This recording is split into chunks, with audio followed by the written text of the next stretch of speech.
Assalamualaikum warahmatullahi wabarakatuh. Halo mahasiswa semua, hari ini kita masuk pertemuan ke-13 dalam mata kuliah kewirausahaan. Materi kali ini sangat relevan dengan proses pengembangan produk yang sudah kalian jalani, yaitu cara melakukan survei dan bagaimana nanti pemasaran produknya. Nanti kita akan menggunakan alat untuk melakukan survei yang cukup familiar, yang sering kalian gunakan juga mungkin ya, yaitu Google Form. Nah, kenapa survei dan juga pemasaran produk ini penting? Karena desain furniture yang bagus itu tidak cukup kalau tidak kita uji ke pasar. Nah, kita perlu tahu apakah desain kita menarik, apakah bahannya disukai, apakah harganya sesuai dengan daya beli konsumen. Nah, semua itu bisa kita jawab melalui survei pasar. Sebelum kita memasarkan sebuah produk, penting bagi kita untuk memahami terlebih dahulu siapa calon pembeli kita. Nah, apa yang mereka inginkan? Kemudian bagaimana kondisi pasar saat ini? Nah, disinilah peran penting riset pasar. Nah, riset pasar ini merupakan proses pengumpulan data, analisis data, dan penafsiran informasi yang berkaitan dengan pasar. Pasar yang menjadi target usaha kita. Nah, informasi ini bisa meliputi konsumen. Konsumen itu siapa yang akan membeli produk kita, apa kebutuhan dan preferensi mereka. Kemudian ada pesaing. Nah, siapa itu pesaing? Usaha apa, usaha sejenis yang apa yang sudah ada di pasar, bagaimana produk mereka, dan apa kelebihan atau kekurangan produk mereka, itu. Kemudian juga ada tren industri. Riset pasar ini perlu meriset tren industri saat ini.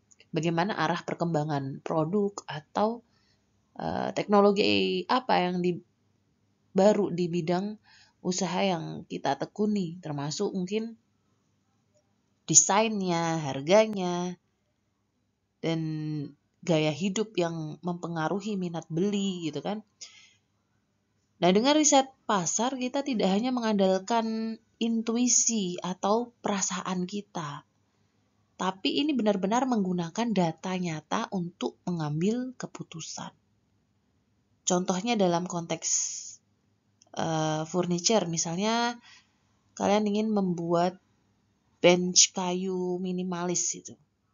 Nah, sebelum diproduksi kalian perlu tahu dulu apakah desain yang sudah kalian buat ini disukai, atau bahan apa yang dipilih oleh konsumen, misalnya kayu jati, mahoni, atau plywood gitu ya. Nah, berapa harga yang masih dianggap terjangkau oleh pasar. Nah, itulah kenapa riset pasar menjadi salah satu langkah awal yang wajib dilakukan dalam membangun usaha. Nah, karena disinilah kita bisa menilai apakah ide kita ini benar-benar dibutuhkan dan juga diminati oleh pasar. Setelah kita mengetahui pentingnya riset pasar, sekarang kita masuk ke salah satu metode paling penting. Metode paling praktis untuk melakukan riset yang biasa kita sebut dengan survei. Nah, kenapa survei ini penting dalam pemasaran produk? Karena survei ini memberikan kita berbagai manfaat strategis, terutama jika kita sedang dalam proses mengembangkan atau memasarkan produk kita. Yang pertama, kita mendapatkan data langsung dari calon pelanggan kita. Nah, di sini survei memungkinkan kita bertanya langsung kepada target pasar kita. Mereka yang benar-benar berpotensi untuk membeli produk kita.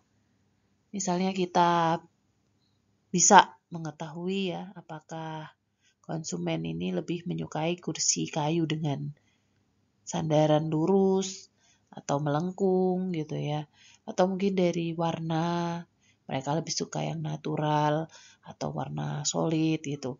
Nah, informasi ini sangat berharga karena bersumber langsung dari pasar, bukan berdasarkan asumsi pribadi. Nah, yang kedua, ini kita memberikan manfaat ya, survei ini memberikan manfaat kepada kita untuk kita bisa menguji produk kita. Nah, jadi sebelum memproduksi yang dalam jumlah besar, kita bisa menggunakan survei ini untuk menguji apakah konsep produk yang kita punya ini disukai oleh pasar. Nah, ini bisa menghemat biaya ya tentunya ya. Kita nggak perlu capek-capek membuat, nggak perlu modal banyak untuk membuat. Nah, kita mengujinya cukup pakai survei dulu. Mengurangi resiko produk kita tidak laku di pasaran. Yang ketiga, ini ada manfaat untuk strategi pemasaran, menjadi dasar strategi pemasaran. Dengan mengetahui karakteristik dan preferensi konsumen, nah kita bisa menyusun strategi pemasaran kita. Misalnya, memilih media promosi yang sesuai gitu. Kemudian berapa harga jual yang kompetitif dari produk kita gitu kan. Hingga mungkin menyesuaikan desain iklan. Desain iklan yang bagaimana sih yang diminati oleh audiens. Keempat, ini ada inovasi dan pengembangan. Dari hasil survei, kita bisa mendapatkan masukan masukan ini berguna untuk memperbaiki atau memodifikasi produk kita. Contohnya, jika banyak responden yang merasa desain kita tadi, misalnya desain meja lipat ya, nah itu ada laci meja terlalu sempit. Nah, maka itu jadi pengembangan yang produk selanjutnya. Jadi survei ini bukan sekedar formalitas, tapi merupakan alat bantu yang penting untuk memastikan bahwa produk yang kita buat ini memang dibutuhkan. Mereka butuh, mereka ingin, dan mereka mau membeli produk kita. Oke, setelah memahami manfaat survei, sekarang kita masuk ke bagian penting, yaitu bagaimana cara melakukan survei yang efektif. Ada 5 langkah yang perlu diperhatikan agar survei ini benar-benar bermanfaat untuk pengembangan produk kita. Langkah pertama, tentukan tujuan survei. Tanyakan dulu pada diri sendiri apa yang ingin kita ketahui dari survei ini. Misalnya jika Anda sedang merancang sebuah bench minimalis tadi ya, maka Anda bisa mencari tahu bahan finishing seperti apa yang paling disukai oleh calon konsumen. Apakah mereka lebih suka tampilan natural tadi atau glossy atau doff atau pakai solid mungkin. Nah, dengan tujuan yang jelas, pertanyaan dalam survei akan lebih terarah. Gitu ya, bisa finishing, bisa desain atau bisa bahan gitu. Kedua, itu tentukan respondennya. Nah, responden ini adalah orang-orang yang akan mengisi survei. Idealnya mereka adalah bagian dari target pasar produk kita. Nah, jika kita membuat furniture untuk rumah minimalis, respondennya bisa mahasiswa, pekerja kantor muda, atau pasangan muda yang memang mereka sedang menata rumah mereka. Jangan asal sebar survei tanpa tahu siapa yang Anda tuju. Nah, langkah ketiga, susun pertanyaan. Gunakan bahasa-bahasa yang sederhana, yang jelas. Hindari istilah teknis ya, istilah-istilah teknis yang akan membingungkan responden. Nah, coba buat pertanyaan yang variatif. Jadi variasikan bentuk pertanyaan. Ini juga penting ya. Bisa mungkin berupa pilihan ganda atau mungkin skala Likert misalnya rentang 1 sampai 5 gitu ya. Atau mungkin isian singkat jika memang ini ingin mendapatkan mendapatkan jawaban yang sifatnya itu terbuka. Biasanya untuk masukan ya, ini untuk masukan untuk memperbaiki produk kita. Nah, pastikan pertanyaan kalian itu tidak terlalu banyak agar respondennya tidak bosan.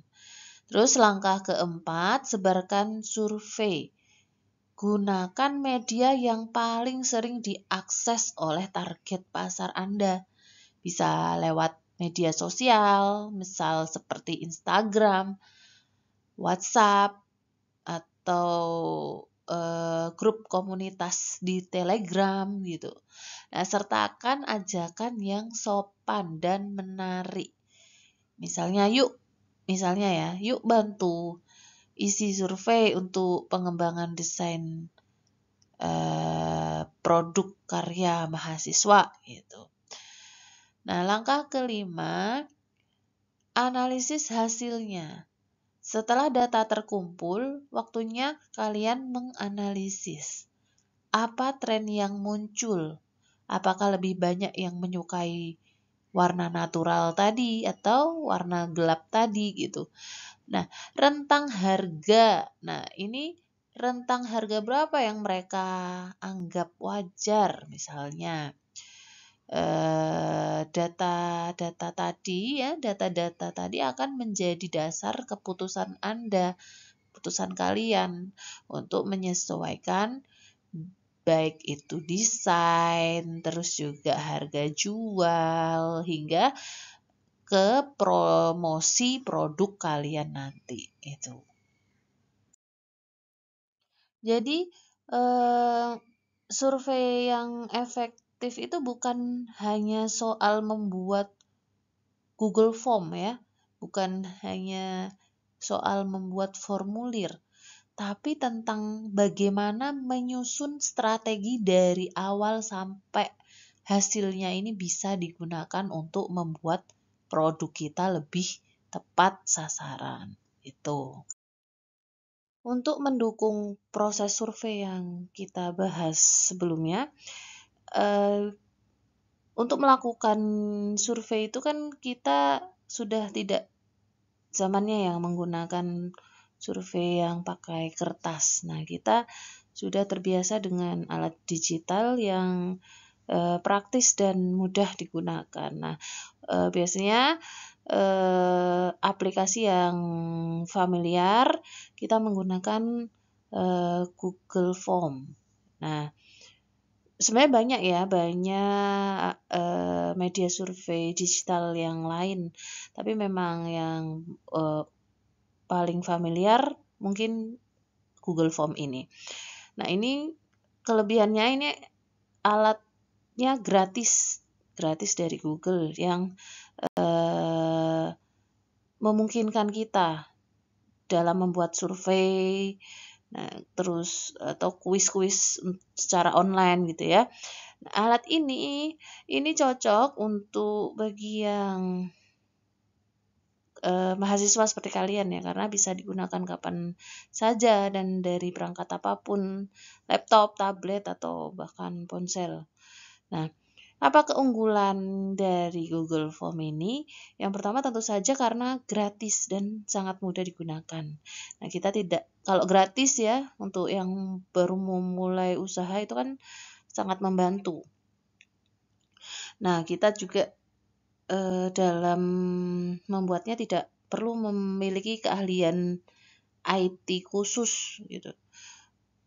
Ini mudah dalam pembuatan surveinya. Kedua, data yang masuk nantinya langsung terorganisir secara otomatis. Jadi langsung dikelompok-kelompokkan oleh aplikasinya gitu. Kita bisa melihat grafik ringkasan jawaban dan itu sangat membantu untuk membaca pola atau tren dari data responden kita. Yang ketiga, ini platform yang sangat praktis untuk menganalisis tren pasar. Misalnya jika mayoritas responden memilih harga 500 hingga 700 ribu untuk produk kita. Nah, itu bisa menjadi masukan dalam penentuan strategi harga. Nah, fitur-fitur utama Google Form juga mendukung untuk pembuatan survei yang bervariasi. Nah, kita bisa memilih jenis pertanyaan seperti pilihan ganda, kotak centang gitu ya, skala drop down, hingga isian singkat. Ada juga pengaturan respons yang bisa dibatasi hanya 1 kali isi. Bisa menyertakan email atau dibiarkan anonim tergantung kebutuhan survei kita. Nah, menariknya lagi, semua data survei akan tersimpan otomatis di Google Drive. Jadi kita tidak khawatir kehilangan data. Jika kita ingin menganalisisnya lebih lanjut, hasil surveinya ini bisa langsung diekspor ke Google Sheet. Jadi sangat berguna kalau kita ingin membuat grafik atau olahan data statistik sederhana. Nah, jadi Google Form ini bukan hanya alat bantu teknis, tapi juga menjadi jembatan antara ide bisnis kita dan suara dari konsumen yang akan membeli produk kita. Nah, ini sangat cocok untuk digunakan dalam proyek-proyek kewirausahaan, terutama saat menguji ide atau saat merancang strategi pemasaran. Sekarang setelah kita memahami pentingnya survei dan bagaimana Google Form dapat membantu, kita akan masuk ke bagian praktis. Bagaimana cara membuat Google Form dan apa tugas kalian minggu ini? Langkah membuat Google Form teman-teman sudah beberapa mungkin familiar. Langkah pertama, buka situs forms.google.com. Nah, kalian akan langsung diarahkan ke halaman pembuatan formulir. Setelah itu, pilih template kosong kalau ingin merancang dari awal, atau bisa juga memilih template siap pakai jika ingin lebih cepat dan tinggal modifikasi, tergantung selera kalian. Langkah ketiga, tambahkan judul dan deskripsi survei. Ini penting ya, supaya responden tahu konteks survei yang akan kita lakukan. Lalu mulailah menyusun pertanyaan. Kalian bisa gunakan berbagai tipe. Tadi misal pilihan ganda, kotak centang, atau skala Likert gitu. Nah, atau juga pertanyaan isian singkat dan lainnya. Sesuaikan dengan tujuan kalian.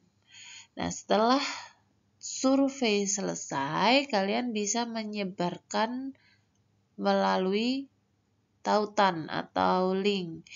Nah, atau kalian bisa kirim lewat email atau bisa juga buat dalam bentuk QR code agar mudah saat dibagikan ke media sosial atau di grup-grup chat gitu ya.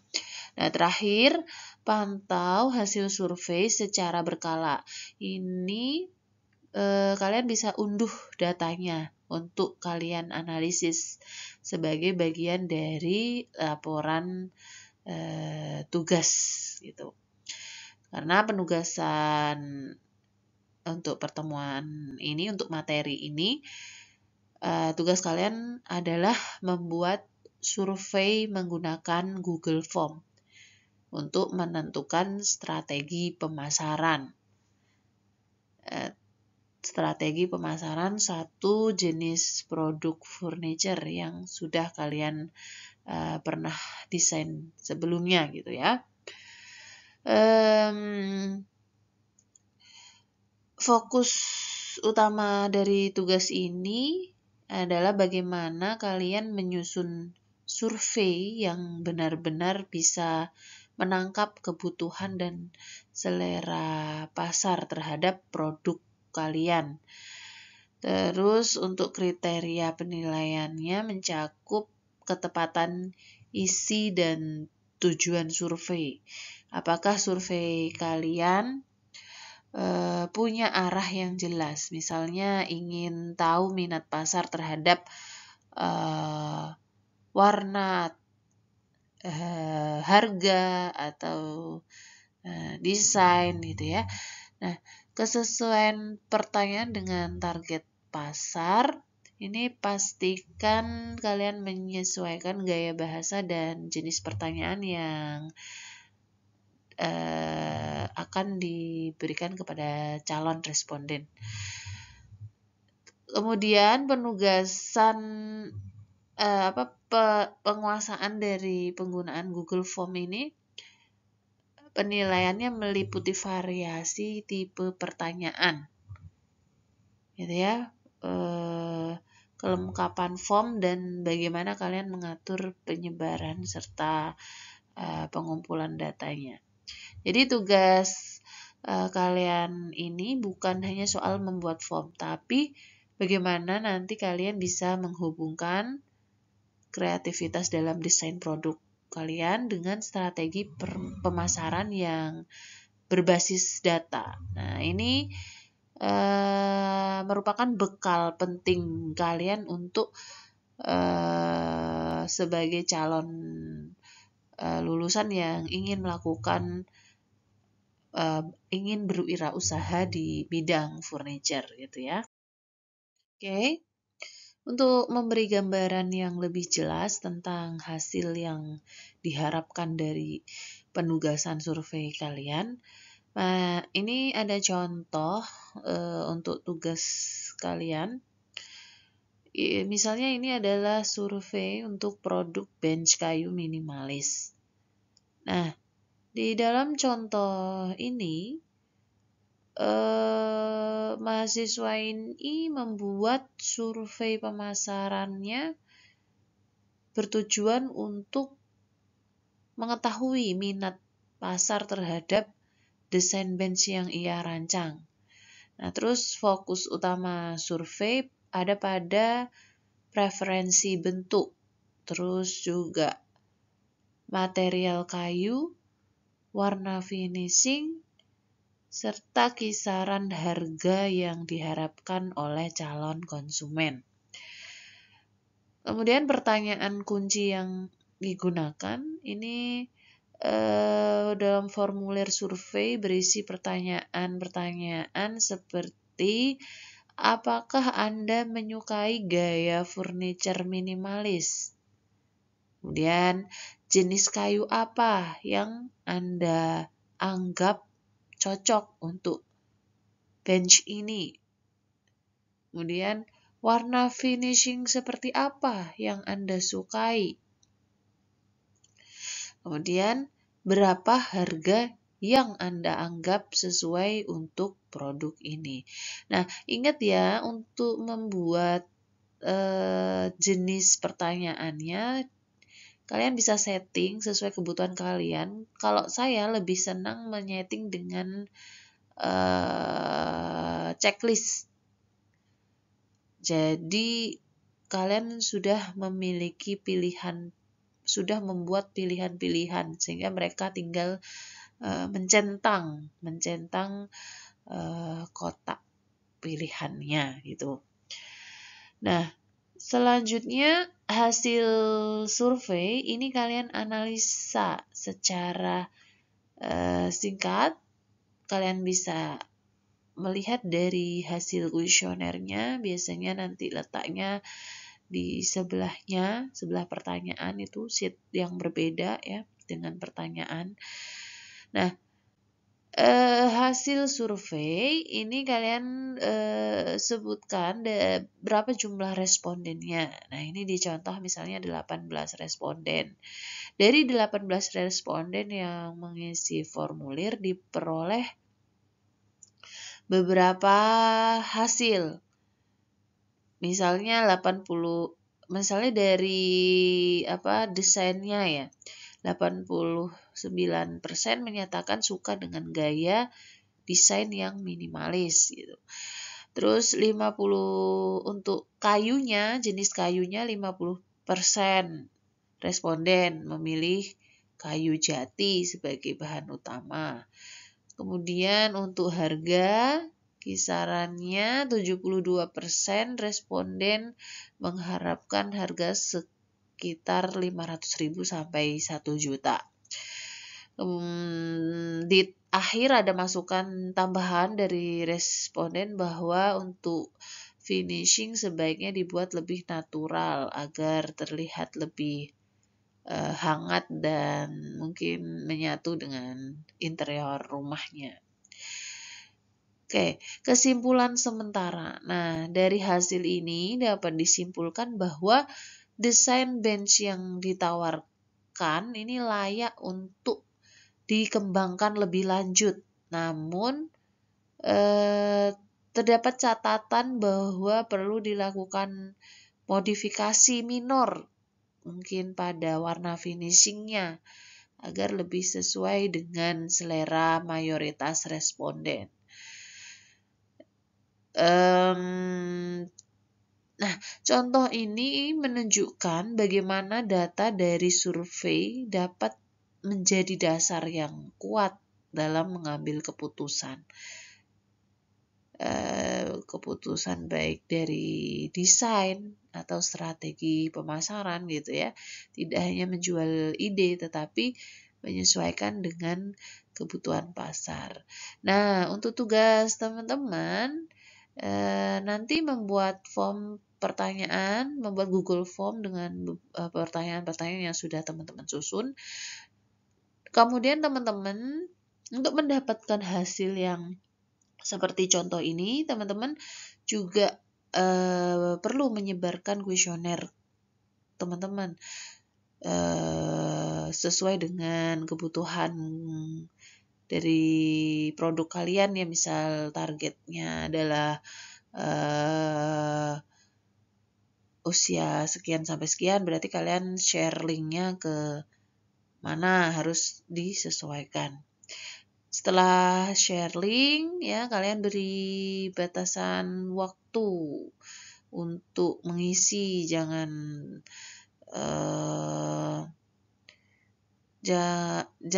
lupa mengunci kalau udah target respondennya udah tercapai, ditutup Google Form-nya. Terus jangan lupa dianalisa.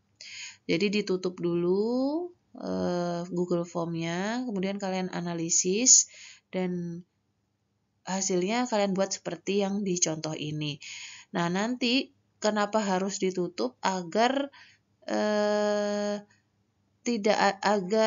agar jumlah respondennya itu tetap. Nanti saya cek ya, kan link Google Form-nya itu nanti kalian juga harus kumpulkan, harus sertakan sehingga tidak berbeda gitu. Ketika udah ditutup masih ada yang mengisi gitu.